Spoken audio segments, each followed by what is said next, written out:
ముళ్ళకి భయపడలేదు, పాముకి భయపడలేదు. రామన్న చౌదరి పేరు వినగానే రాతిబొమ్మలా ఆగిపోయాడు. అవును, రామన్న చౌదరి చిన్నవాళ్లకి చిరుత పులి, పెద్దవాళ్లకు పెద్ద పులి. ఎవరితను? రాయలసీమ రామన్న చౌదరి తాతలు వారి కాలంలోనే సీమను వదిలి ఈ ప్రాంతంలోనే స్థిరపడ్డారు. వేలాది ఎకరాలు సంపాదించి జమీందారులుగా ఖ్యాతి పొందారు. అందుకే రామన్న చౌదరిని అందరూ రాయలసీమ రామన్న చౌదరి అంటారు. గుమ్మం దాటవలసి వస్తే నల్ల చొక్కా వేసుకుని బయలుదేరుతాడు. వీధి గుమ్మాన్ని వదిలిపెట్టి పెరటి గుమ్మం వైపు నుంచే వెళతాడు. ఎందుకో? ఈమె సీతారత్నం. రామన్న చౌదరి అడుగులో అడుగు వేసి అతను మడుగులో దిగమంటే దిగే భార్య. తండ్రి కంటి చూపుతోనే సమస్తం అర్థం చేసుకునే పెద్ద కొడుకు మురళి. ఇతను ఇంజనీరింగ్ చదువుతున్న రెండో కొడుకు రఘు. తన భుజం మీదున్న జందెం కంటే ప్రేమగా, స్నేహితంగా చౌదరిని ప్రేమించే ఒకే ఒక వ్యక్తి ఈ వెంకట శాస్త్రి. ఇంతమంది తనను ప్రేమించిన రామన్న చౌదరి మాత్రం భూమిని ప్రేమిస్తాడు. తన కండతో, తన అండతో, తన మొండితనంతో కావాలనుకున్న దాన్ని ఆక్రమిస్తాడు. కాదన్న వాళ్లను కాలరాస్తాడు. ఈ భూమి మొత్తం నాది అని ఒక మ్యాప్ వేయించుకున్నాడు. ఈ కనిపించే మ్యాప్లో 90% అతను ఇప్పటికే ఆక్రమించుకున్నాడు. ఈమె పేరు నాగసులోచన. ఈ ముసలమ్మ నాగసులోచనకు బామ్మ. వీళ్ళ 5 ఎకరాలను మాత్రం ఆక్రమించుకోకుండా వదిలిపెట్టాడు రామన్న చౌదరి. అంతేకాదు, నాగసులోచనకు అప్పుడప్పుడు డబ్బు సాయం కూడా చేస్తుంటాడు. ఇక మిగిలింది ఇదిగో ఈ సుబ్బారాయుడి 10 ఎకరాల పొలం. గుండె బలం తనకుందంటాడు. ఇతను పహిల్వాన్ పాపాల తన 15 ఎకరాల పొలం రామన్న చౌదరికి ఇవ్వనని అడ్డం తిరిగాడు. ఈ సాంబశివరావు తనకున్న 30 ఎకరాల పొలం ఇవ్వనన్నాడు. ఏ పనైనా తెలివితో చెయ్యాలంటాడు ఇతను. ఇవన్నీ ఒకప్పుడు రామన్న చౌదరి తండ్రి పొలాలు. వీళ్లు కౌలుదారు. కౌలుదారీ యాక్ట్ కింద వీళ్లు కోర్టుకెక్కి 15 ఏళ్లు గడిచాక గెలిచారు. అందుకే రామన్న చౌదరి కన్ను ఈ మన్ను మీద ఇప్పుడు పడింది. తన కుడి భుజం అన్వర్ని పొలం స్వాధీనం చెయ్యమని సుబ్బారాయుడు దగ్గరికి పంపాడు.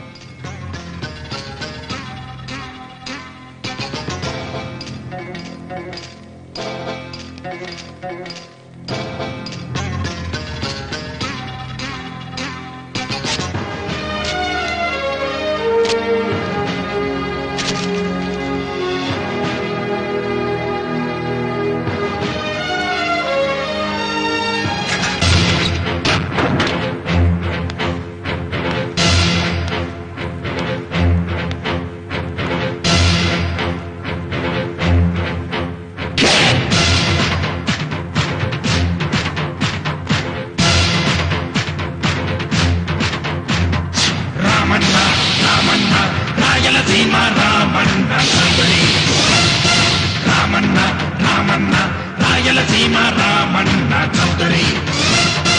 అదిగో అతడే అడుగులు వేస్తే అరరే భూకంపం. ఏ పగ పగ పగమండే నిప్పుల కొండకు అతడే ప్రతిరూపం. సూర్యుడు రెండుగా పగిలాడా, తన కన్నులుగా మిగిలాడా. జీవితమే ఒక యుద్ధం అయితే అతడెప్పుడు సంసిద్ధం. యుద్ధం అతడే, గెలుపు అతడే, సర్వం సకలం సమస్తం అతడే. రామన్న రామన్న రాయలసీమ రామన్న చౌదరి. రామన్న రామన్న రాయలసీమ రామన్న చౌదరి.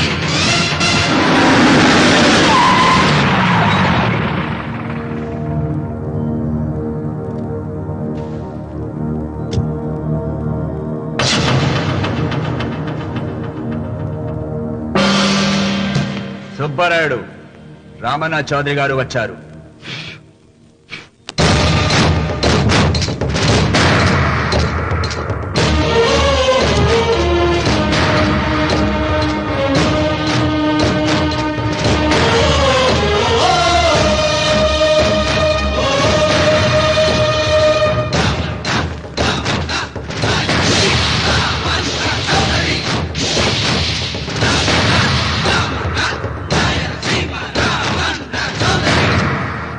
నిన్న కబరు తెచ్చాను కదా, ఇవాళ కవరు దస్తావేజు తెచ్చాను.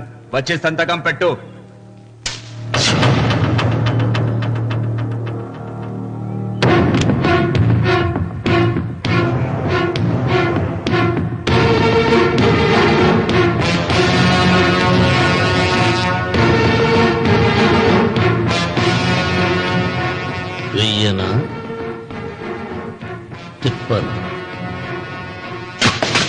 హే సుబ్బారాయుడు, కొండ చిల్వ నోటులు కంఠం పడుతున్నావు, చేస్తావు. ఆకు తిప్పక ముందే సంతకం పెట్టాయి. అయినా ఆకు తిప్పతే ఏమవుతుంది నీకు తెలుసు కదా. అంత చావదొచ్చినోండి ఏం కాదులే, నా వెనకమాల బలగం ఉంది. ఏం చేసుకుంటాడో చేసుకోమను.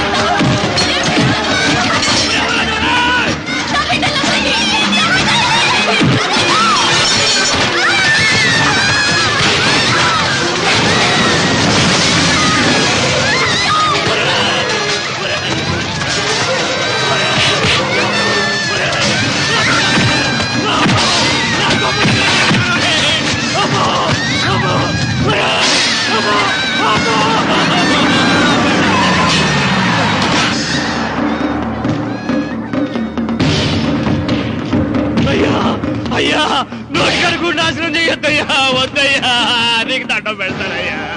నీకు చేతులున్నది మాకు దండం పెట్టడానికే కాదురా, దస్తావేజుల మీద సంతకం పెట్టడానికి కూడా. అన్వర్, పెడతానయ్యా, 2 రోజులు గడిపియండి. నిన్న జరిగింది మర్చిపోను, నేడు జరగాల్సింది వాయిదా వేయను. రేపు జరగబోయే దాని గురించి ఆలోచించను. ఈ రామన్న పాదం తాకగానే ఈ భూమి నా సొంతం. సంతకం పెట్టు.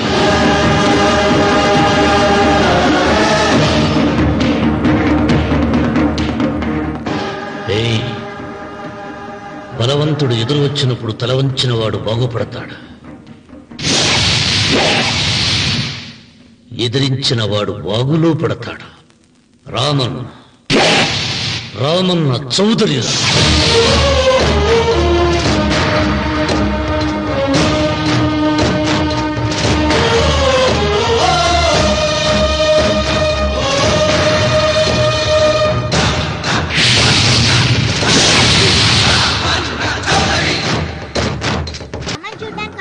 ఇక్కడున్న అందాల్ని మాత్రమే కాదు, ఒక మంచి మనిషిని కూడా చూసాం. అడుగో అతనే.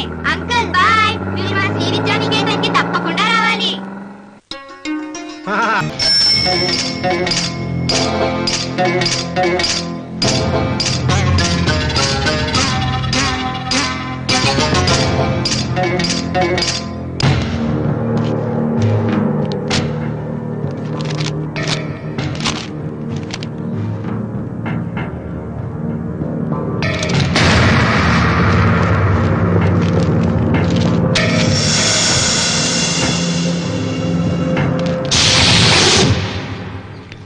రామన్న చౌదరి, ఎంత దమ్ము నీకు? నాకు కాగితం పంపుతావా? విన్నావా తొడదెబ్బ? దడదడలాడాల్సిందే. ఆకు తిప్పడం నీకు అలవాటు కదా. ఆకు తిప్పితే తిరిగేది ఆకు కాదు, నీ చరిత్ర. నేను సుబ్బారాయుణ్ణి కాదు, పహిల్వాన్ పాపారావుని.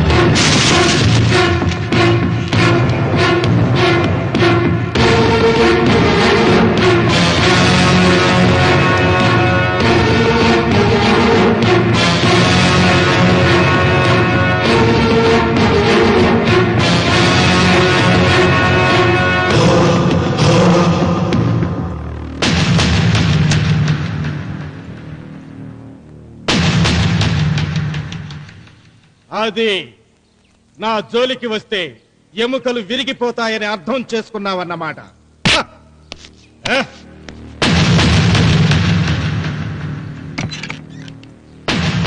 మొట్టమొదటిసారి అయ్యగారు భయపడినట్టున్నారు. రావుడు తను ఓడిపోయానని ఒప్పుకుంటున్నాడా ఏమిటి?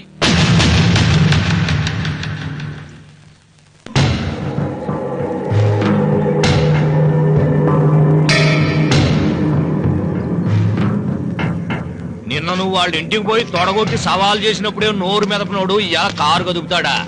రాడన్నా నమ్మకం. వస్తే బాగుండు. నా కండలకి యమ దురదగా ఉంది. రామన్న చౌదరి బాడీ మీద అరగ తీసుకోవాలని ఉంది.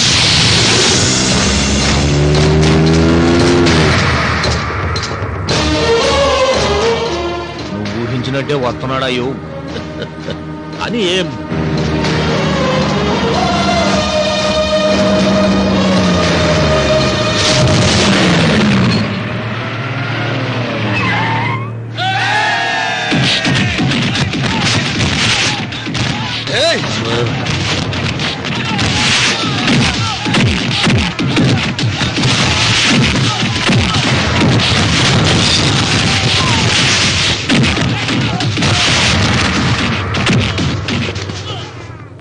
రామన్న చౌదరి, నా కుర్రాళ్ళు ఒక్కొక్కడు ఒక్కొక్క ఆంజనేయుడు లాంటి వాడు. చూసావా నీ వాళ్ళని ఎలా చెడుగుడు ఆడించానో? రావద్దని చెప్పినా వచ్చినందుకు నీకు శిక్ష పడాలిగా. వచ్చి నా కాళ్ళు పట్టుకుని తప్పైందని అడుక్కోవాలి.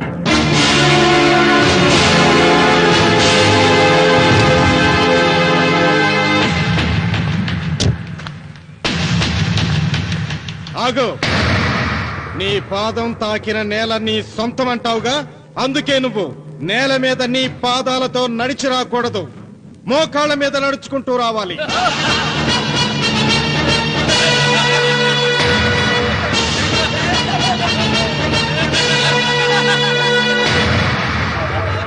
కానీ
వీరవన్, ఈ చెయ్యి నాకు కావాలి. దస్తావేజుల మీద సంతకం పెట్టాలి కదా. అన్వర్,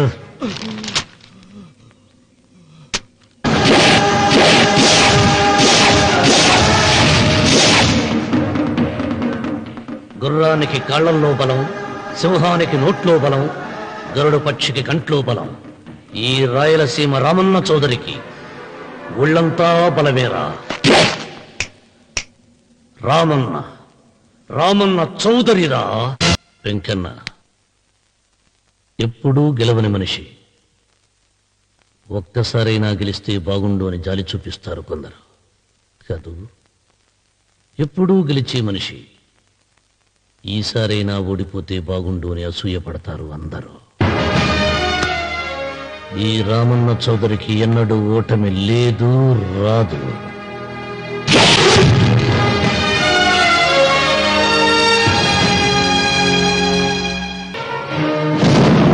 రాముడు, నువ్వు శ్రీరామచంద్రుడు లాంటి వాడిరా, ఇలాంటి హత్యలు చే.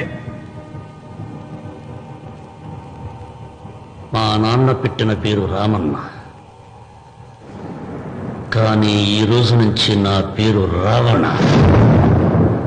ఆయన మూలంగా దానాలు పొంది, భూదానాలు పొంది, అన్నదానాలు పొంది ఆయన కన్ను మూసిన రోజు కన్నీటి విట్కూరు చెప్పలేకపోయిన ప్రతి వాడి బ్రతుకు కన్నీటి పాలు చేస్తా. అవసరం సృష్టికి తల్లి, అనుభవం తెలివికి తండ్రి. ఇదే నా తండ్రి చావు నాకు నేర్పిన గుణపాఠం. వెంకన్న,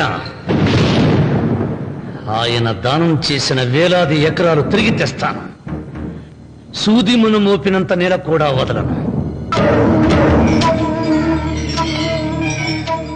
అప్పటి వరకు మా నాన్న మొరతాడి నా మెడతాడు. ఏమిటిది? నన్ను ఎందుకు అరెస్ట్ చేస్తున్నారు? లోకేశ్వరన్ చంపినందుకు అరెస్ట్ చేస్తున్నాం. నేను అతను తప్పుడు పెట్టి అతని స్వహస్తాలతో రాసిన ఉత్తరం. దీనికి అతను తల్లే సాక్ష్యం.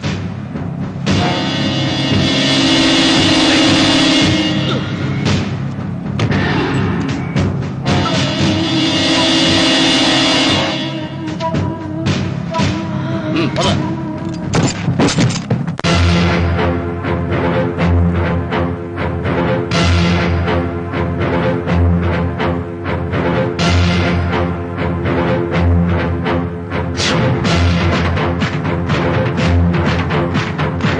వెయ్యనా తిప్పనా? కృతజ్ఞతే కనరాని జనాలపైన ఎందుకు రాజాలి? కృతజ్ఞతే కనరాని జనాలపైన ఎందుకు రాజాలి? పూజలే అంటే పిరికితనంతో చదివే మంత్రాల? దేవతలంటే ఎవరు? చేసిన పూజలు గుర్తులేని రాళ్ళ? పాపం పుణ్యం ఇక నుండి పాదరక్షలుగా తొక్కేసై మంచి మమత మానవత్వమా చించవదలబారై అసాధ్యాలను సాధ్యం చేసే నువ్వే రాయలసీమకు రాజు. రామన్న రామన్న రాయలసీమ రామన్న చౌదరి. రామన్న రామన్న రాయలసీమ రామన్న చౌదరి.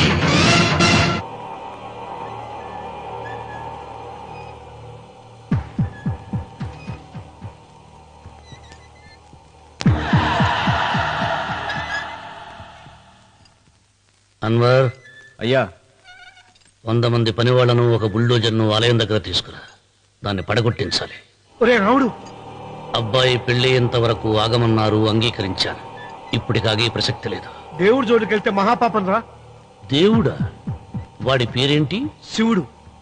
మరి బ్రహ్మ, విష్ణువు, రాముడు, కృష్ణుడు, వినాయకుడు, సుబ్రహ్మణ్యం, లక్ష్మి, సరస్వతి, పార్వతి వాళ్ళు దేవుళ్లే. అల్లా, క్రీస్తు వాళ్ళు దేవుళ్లే. వీళ్ళల్లో ఎవడు గొప్పవాడు? వాళ్ళ నమ్మకాలను బట్టి వాళ్ళ దేవుడినే గొప్పవాడు అనుకుంటారు. అని సరిపెట్టుకోవడం లేదు. మా దేవుడు గొప్ప, మా మతం గొప్ప అని ఒకరినొకరు నరుక్కుని చూస్తున్నారు. నిజంగా దేవుడనే వాడుంటే కొంతమందికి ఎందుకు అన్నం దొరకడం లేదు? కొంతమంది చిన్న వయసులోనే విధవరాళ్ళు ఎందుకు అవుతున్నారు? కొంతమంది పశ్చిమలోనే తల్లిదండ్రులు ఎందుకు పోగొట్టుకుంటున్నారు? అది వాళ్ళ కర్మ. కర్మ అంటే పూర్వజన్మలో చేసుకున్న పాపం. ఆ పాపం నుంచి నీ దేవుడు కూడా వాళ్ళని రక్షించలేడా? రక్షించలేడు. అటువంటప్పుడు నీ దేవుడికి పూజలు ఎందుకు చేయాలిరా? కన్న బిడ్డల్ని సరిగా చూడలేని వాడు తండ్రి కాదు, అందరికీ అన్నం పెట్టలేని వాడు దేవుడు కాదు. వెంకన్న, నువ్వు సద్బ్రాహ్మణుడివి. వేదాలు చదివావు, ఉపనిషత్తులు చదివావు, పురాణాలు చదివావు. నేను ఏమీ చదువుకోలేదు. అసలు దేవుడి ఆకారం ఎలా ఉంటుందో చెప్పు. ఆయనకు ఆకారం లేదు, నిరాకారుడు. అటువంటిప్పుడు గుడులెందుకు, గోపురాలెందుకు, వాటిలో విగ్రహాలెందుకురా? నేను చెబుతాను వినరా. గాలి దేవుడు, అది మనం పీల్చకపోతే చచ్చిపోతాం. నీరు దేవుడు, అది మనం తాగకపోతే బ్రతకలేము. భూమి దేవుడు, అది లేకపోతే మనకు అన్నం దొరకదు. అమ్మా నాన్న దేవుడు. వాళ్ళు లేకపోతే మనం అసలే లేవు. చదువు నేర్పిన గురువు దేవుడు. కష్టంలో నష్టంలో సుఖంలో దుఃఖంలో దగ్గరుండే స్నేహితుడు అంటే నువ్వు నాకు దేవుడివి. నీకు మొక్కుతాను రా, అంతేగాని ఆ నల్ల రాళ్ళకి రెప్పలెక్కి కాదు. అంటే గుడి మెట్లకి మొక్కే వాళ్ళంతా మురుగులా? నైవేద్యం పెట్టి నమస్కారాలు చేసే వాళ్ళంతా పిచ్చివాళ్ళ? గుండు గీయించుకుని పొర్లు దండాలు పెట్టేవాళ్ళంతా అమాయకులా? అవును. ఒక గుడి చూపించి ఆ గుడిలో దేవుడు వరాలు ఇవ్వడు అని చెప్పు. ఆ గుడి మెట్లలో ఒక్క మెట్టు కూడా ఎవడో ఎక్కడ. నైవేద్యం పెడతారన్నావు కదూ, ఎందుకో తెలుసా? పెట్టిన క్షీరాన్నాలు దద్దోజనాలు పులిహోరాలు మనం మెక్కుతామని తెలిసి, అదే దేవుడు తింటాడని తెలిస్తే శనగ చెక్క ఒక బెల్లపు ముక్క కూడా పెట్టరా. వెంట్రుకలిస్తారన్నావు కదూ, దేనికి? మళ్ళీ ములుస్తాయన్న ధైర్యంతో గుండు గుట్టించుకున్నాక జన్మలో ఒక్క వెంట్రుక కూడా మొలవదు అని చెప్పు. ఒక్కడు కూడా గుండు గుట్టించుకోడు. ఒరే రావుడు, గీతలో శ్రీకృష్ణుడు ఏం చెప్పాడో తెలుసా? 16,000 మంది గోపికలతో సరసం, 8 మంది పెళ్లాలతో కాపురం చేసిన కృష్ణుడు ఎలా వేల్పు? వాడు చెప్పిన గీత మన తల రాత. వెంకన్న, నా దృష్టిలో భగవంతుని పూజించే వాళ్ళు 2 రకాలు. భయంతో పూజలు చేసేవాళ్ళు, ఆశతో మొక్కేవాళ్ళు. పాపం చేశాం, ఆయనకు దండం పెట్టి చేసిన పాపాన్ని ఏదో ఒక రూపంలో హుండీలో వేసేద్దామనుకునే వాళ్ళు మొదటి రకం. మొక్కితే ఏదో దక్కుతుందని ఆశపడేవాళ్ళు 2వ రకం.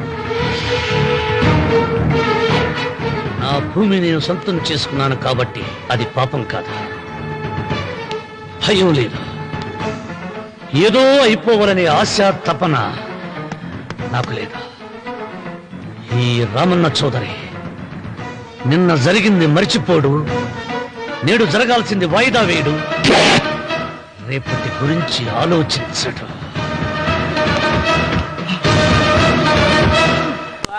వాస్తు పురుష దేవతాభ్యో నమః. ధ్యాయామి, ధ్యానం సమర్పయామి, ఆవాహయామి, ఆవాహన.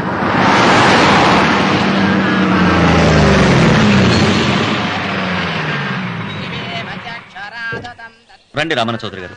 నా పేరు వెంకట్రావు, నేను సివిల్ ఇంజనీర్ని. మీరు ఎంతో గొప్ప మనసుతో బోల్డ్ అంత పొలం పోగొట్టుకుని 6 మైళ్ళ రోడ్డు వేద్దాం అనుకున్నారు. కానీ ఇప్పుడు మీ పొలంతో అవసరం లేకుండా గవర్నమెంటే రోడ్డు శాంక్షన్ చేసింది. ఆ ఆలయం కూడా పడగొట్టక్కర్లేదండి. చెరువుకు అడ్డంగా వంతెన నిర్మిస్తున్నారు. 2 మైళ్ళ దూరం కూడా తగ్గుతుంది.